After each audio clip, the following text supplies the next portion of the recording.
Hey guys, it is Wednesday here in West Virginia, and today we are at Mr. Norm's Grand Spalding Dodge, and it's not to unbox Mopar, surprisingly enough.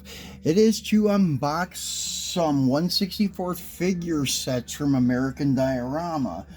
And these are really cool sets. But the one thing I want to say about American Diorama, they are lacking on a car dealership set, like for salesmen and customers. I ended up buying this set called the Gentleman's Club. It's a newer release. I think it came out in this year, 2024. It's a Miho exclusive limited edition, one of 3,600. So they're 1/64 scale figures. They are die-cast metal, and as you can see, you got a couple guys here that are in suits. This guy here, this guy there, and this guy is going with like the Miami Vice look, the t-shirt under the regular suit jacket. So, but still, would pass as a salesman. Even the guy holding his suit jacket would also pass as a salesman. But I'm going to try to use him as a customer, and then those three guys as the salesman. So the other two guys that are posed, that's another thing with American Diorama I like and sometimes I don't, is because these posed figures only work for like one thing and that's it. The ones that are standing or walking or whatever, they can be used in almost any situation. This guy leaning against something, possibly he could too, but those sitting figures or lying down figures, those are the complicated ones that you have to only use for like one purpose. So maybe I'm going to try to use these guys as like mechanics at the dealership. Maybe he'll be sitting on a car and this guy be leaning against the wall and they can be talking. Something like that. So the second set that I picked up is a set that I'm using for like customers, and it's not the best choice, but to get it like era correct and such is the best I could do. The mountain bike is a little bit new for like 1971, I would say, but it'll pass for right now. Now the guy in just a t-shirt and shorts, the girl in her like yoga pants and half top, and then another woman in shorts and a tank top. Those I can use as customers, and they will pass pretty much for like the era of like 1971. There's also some other sets that I've been debating on. I was going to get the Secret Service set for the salesman, but it was sold out before I could get it at the one store. I think they're still available at another place, but they didn't have the other set that I wanted. So I ended up getting these two American Diorama sets and a Challenger from one place. So that's what I try to do, is get as much as I can for my shipping expense, because shipping is getting expensive. This is also a Miho exclusive, one of 3,600, called Weekend Warriors, and also they are die-cast metal and so forth. So we're gonna open these up and take a look at them. And I know American Diorama gives you these little things on the side. I guess these things are for you to put on the character somewhere to help them stand up. But honestly, I'm not going to do that. What I do, it's a little bit different. And sorry guys, I'm cutting this box open and I can't do it on screen. I don't have anywhere on that table where the cars are and the dealership is. So anyways, I open it from the back like I always do everything. Now we will take a look at that piece of paper or whatever it is that they give us, and they're just like little stickers. What I'm noticing, they come sealed like that. So I do keep these kind of little trays for them in case I ever do want to switch it up a little bit. And these things here, they're, I guess the purpose of them are for their feet or something, but in my opinion, I would rather have what I do. I take the blister of the package of like a Hot Wheels, and then I cut little pieces and put a figure on it. This guy, it's a little bit too big, but he only had 1 foot. I don't know how that happened. The foot broke off. We cut the huge base off of it. This is a green light guy, and the bases are hugely big and bulky. So we trimmed it off as much as I could, and then the foot broke off eventually because I've had him for a long time. But I just take him and glue him on a piece of like the PVC plastic, a nice flat part. So you basically can just set him anywhere, and he's only got 1 foot, so that's great because there's no other way he would ever stand again. But yeah, that's what I'm going to do with these eventually. We'll just see how well they stand up. So let's get this one guy out here. And this guy here, in my opinion, he's like a perfect car salesman, like talking with his hands too, like saying, hey, you should buy this car. And just kind of giving his sales pitch. So that is a cool one to have. Trying to get this to focus a little better, guys. There we go. So nicely detailed. Good one for the parking lot. And then we have this guy. He's kind of like walking. So maybe we'll have him outside of the showroom, like walking toward a customer. As you can see, the feet are like in a walking position. Yeah, this is not working so good. There's too much going on for the camera, and it wants to focus on everything. So I'm trying to get it to just go with the guy here, but shit, I'll just zoom in right now. There, that's much better. Sorry, guys. A little technical difficulty. So, yeah, we could have him, like, walking toward a car or something like that. But, as I said, he's the more casual suit. He's wearing a suit, but he's wearing a t-shirt, kind of like that Crockett and Tubbs look from Miami Vice. So, we'll put him...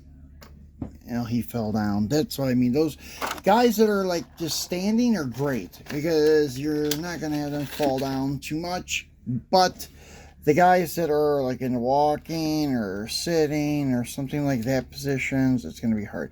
This guy with his arms crossed, I don't know, he could be another salesman like listening to someone talk or whatever about the car, or he could be in the showroom watching the other salesman, something like that.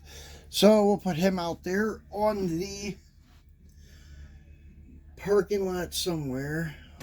Yeah, as I said, these guys, because sometimes the way they're balanced too, especially with like his arms crossed, it weighs down the front of him and he wants to fall down. But I got him to sit there, but any like little movement, as you can see, he's standing right there by the entrance, any little slight movement, it's going to knock him over. That's why I'm going to put that PVC on the base of them. I can even cut the package that they came in and put on the bottom of these guys.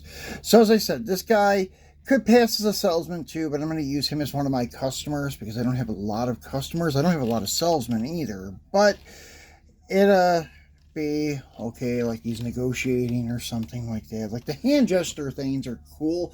Instead of just having them all standardized, like standing there with their arms at their side, straight legs and things like that. You need a little bit of character from, you know, some of the guys and stuff to kind of add like some kind of uniqueness to them. Yeah, this guy doesn't want to stand it. Oh well, we'll work on that later. I just want to show you the guys here. And this guy, as I said, he's kind of in a leaning position. As you can see, his back, you're going to have to place him against a car or a wall. But as I said, he may work in the back near the cars for one of the mechanics or something like that. And then last but not least in this set, well, probably is least to me, but maybe not to someone else, is this guy here sitting down. So he's going to have to like sit on the front of a car or, I don't know, a rock, a bench, something like that. But I think he's intended to sit on a car. So we probably can do something like that. But Yeah, that's what I mean. Those guys are very specific to certain scenarios that you can only use them for that one certain thing. And it's okay, but yeah, these figures are not that cheap. They're not that expensive, but for little tiny figures, you get like 6 pieces in each package, like this. There's not a total of 6 figures, but you have a dog and a bike to total it out to 6 pieces. They're like anywhere from $10 to $14 a package. So it's not like they're cheap, but it's not like they're super, super expensive. But building a diorama is a lot more expensive than I thought it was going to be. Like trying to find certain things, and then also finding the materials to make certain things. Like I can't hardly find anybody selling the little, like, bring down here the parking curbs. They go right in front of the car. The yellow things that are usually at every Walmart and such. I wanted to do that in front of my cars over here instead of using jersey barriers everywhere, but it didn't work out. So I couldn't find them, so I'm just using the jersey barriers for now. But I did find some 164 chain links. It's a chain, actually. And I just gotta make some little post, like fence post or something a little bit bigger, and put one chain to each little post. I'm gonna use that for the front of the cars eventually when I get all the materials. But like buying this stuff and getting it shipped here is getting expensive. Like the chain for 3 12-inch pieces was $6.99, which I guess that doesn't sound too bad, but when you add $5 for shipping and your taxes and everything, it adds up to like $12 or $13. So here's this woman with her gym bag or purse in like workout clothing. She could be a customer. Just, yeah, we'll get off work, looking at the car and stuff, so it would pass as a customer. It is a little bit newer, like, generation than, say, the other, like, people nowadays, but, it's all I could find to work with. And here's the guy, like, checking his watch or phone or something like that. He could be a customer, too. So he doesn't look too out of place for like 1971. That's like some of the characters have like dyed hair, which is okay for nowadays, like dyed orange hair, purple hair, blue hair. It's crazy, but it's acceptable for modern times. But back in 71, it wasn't. So I'm trying to find stuff that's more like era correct. And this one with like the visor cap, tank top, shorts and stuff, she's kind of in a jogging position, but she could still be there like talking position, like maybe walking around the car or something like that. So it will probably work okay. But as I said, a lot of these guys, I'm not even trying to get them to stand up. You can see they're just piling up over there, like dead bodies laying everywhere. But, yeah, then you have the bicycle guy and a dog and a bicycle. Here's the dog. He's pretty cool. We could put him anywhere. Dogs are always nice to have. This is a littler guy. I have a German Shepherd from an old police set I had. I wish I still had that police set. I had 2 cops in it. One like in the position of holding a gun and another one just standing there. And it's hard to find cops just standing there because I wanted to put a couple of cops over here by my police car. Instead, I have a stormtrooper with a gun. The stormtrooper kind of looks like that's a radar gun they're holding, but it's a stormtrooper. So, from Star Wars. And anyways, yeah, it just doesn't fit too well in any like car diorama unless it was like Halloween and they're dressing up and stuff. So the bicycle here is really cool. It's nicely detailed, actually. I'm thinking about ordering their police motorcycles, like Chip's set, because it looks really good, actually. The bikes and the police, and this guy, he just sits on the bike and it works very well. I mean, it's a very good setup, but balancing this thing is going to be impossible. So you're going to have to add that PVC plastic to the bottom, and that's the best thing I can like recommend to get them to stand up well without falling over. But anyways, guys, that's it. I went a little bit longer than I wanted to. As you can see, I got a pile of figures there. But yeah, eventually I'll probably get more figures, maybe the Secret Service set and that Chips set with the biker cops, because that could be like 70s, but it's going to be a little bit later 70s than like what my dealership is. But so is the police car, so that's going to be the only thing that's like not era correct, would be the police car and the police on the bikes. And that's the best thing I can come up with right now. I have the two cops on bikes as the chasers, and the guy, he could be sitting in the car, we'll pretend. So you don't have to have a figure just standing there. And the two on the bikes, that would work out perfectly. So I have some ideas for the diorama. Once everything's put together and stuff, we'll come back and we'll show this to you guys. But for right now, that's it for today, guys. We'll be back on Friday to crack a couple more things open for you for our Free It Friday. So enjoy your week.